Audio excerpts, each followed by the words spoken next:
poverty hurts. I mean, I don't like it. And I don't like that our academic system's so corrupt. So it's one of the most important messages I have for entrepreneurs is that failure should inspire you to get smarter. Don't let failure ever stop you.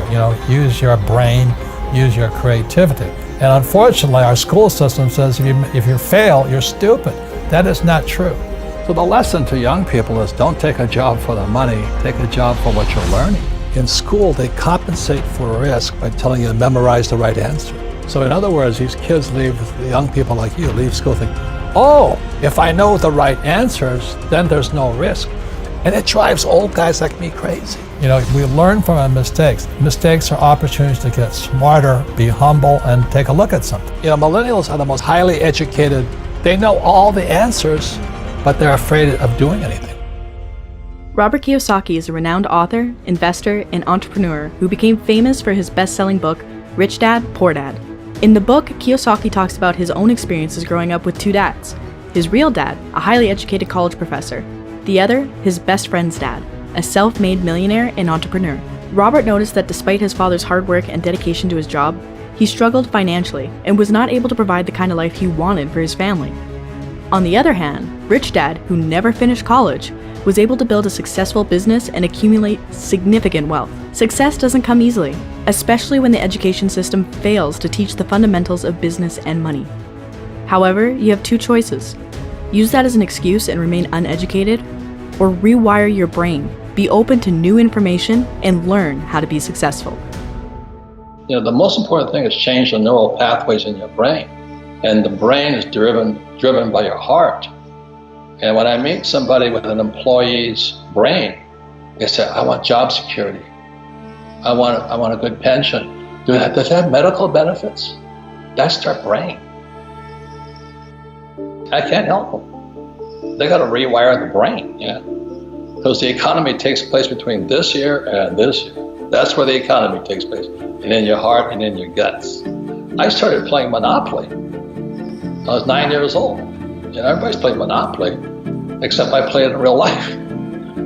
4 greenhouses, 1 red hotel, tax-free. And if you're really going to learn to be rich, you have to learn how to sell, how to use debt, and how not to pay taxes. That's the game.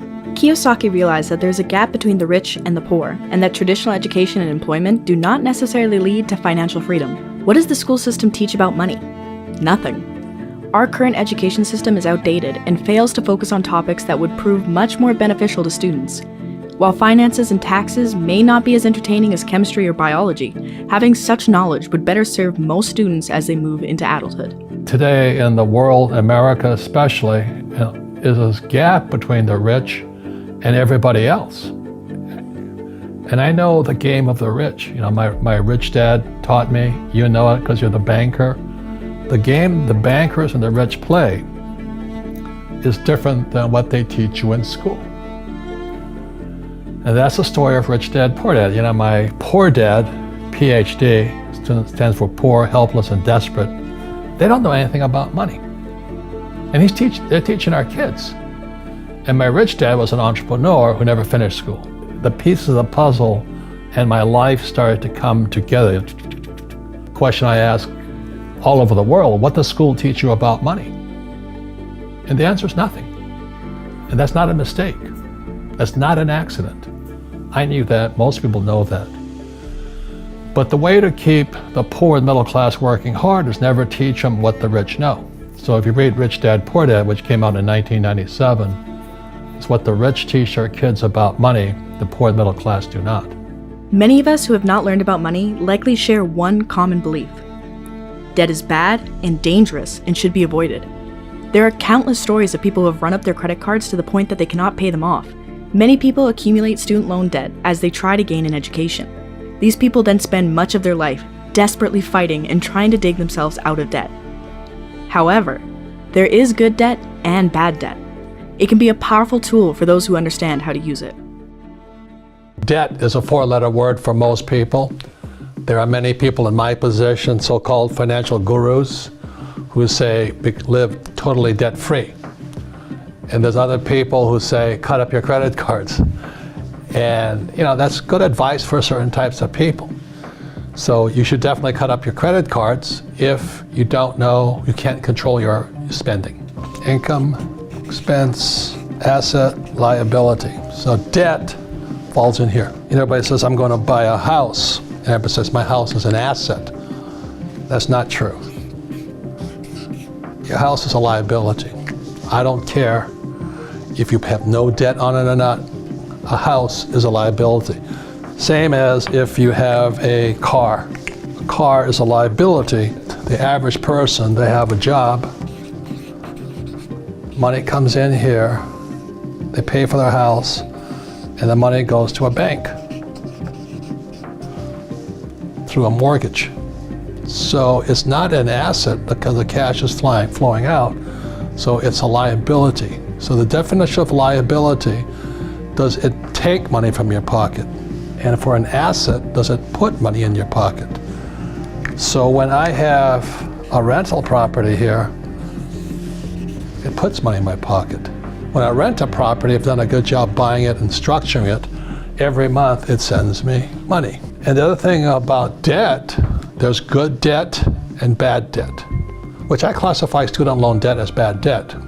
The main reason it's bad debt is because it's the worst possible type of debt. You see, if I get into trouble as a businessman with debt, I can declare bankruptcy and I'm clean. But the trouble with student loan debt, you can't do that. It hangs around your neck for the rest of your life. So what most people do is they have student loan debt, SL, and that debt is going out this way. It doesn't put any money in your pocket. You can say, well, I have a job. Well, that's still you working for it. So I don't work for any of this money here. I do this job once, set the deal up. Every year I add more and more and more of it. I'm borrowing money from here. It's coming here and going this way. So the debt is putting money in my pocket, and bad debt is taking money from my pocket. So the problem is, if you're going to use debt, you've got to be much smarter than this person here.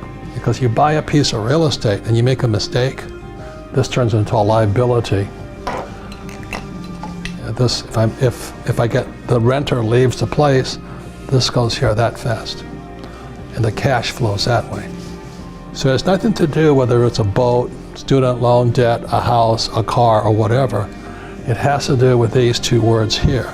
If the cash is flowing into your income statement, into your pocket, it's an asset. It's good debt. But if it's taking money from your pocket, it's bad debt. A catalyst for success is to find a mentor in your area, someone who has done what you want to do, someone who is where you want to be. Years of experience and countless failures make them seasoned veterans and excellent teachers.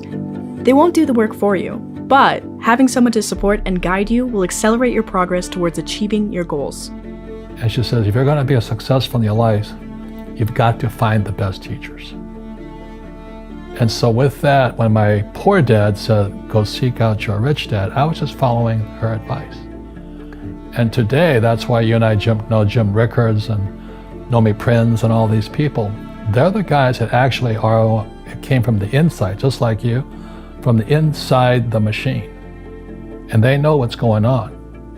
And they tell the world what's going on. So I've had a habit ever since then, or a policy, if I find out there's a great teacher, and a great teacher is somebody who comes from the inside, not the outside. It's true. Money makes the world work. Whether you have entrepreneurial aspirations or not, financial literacy is an important subject that everyone should learn. We hope you don't feel like a financial education is unobtainable just because the school system neglects it. Search out financial knowledge on your own. Read books. Look for YouTube videos. The resources are out there. Dedicate yourself to learning about money now, and your future self will thank you.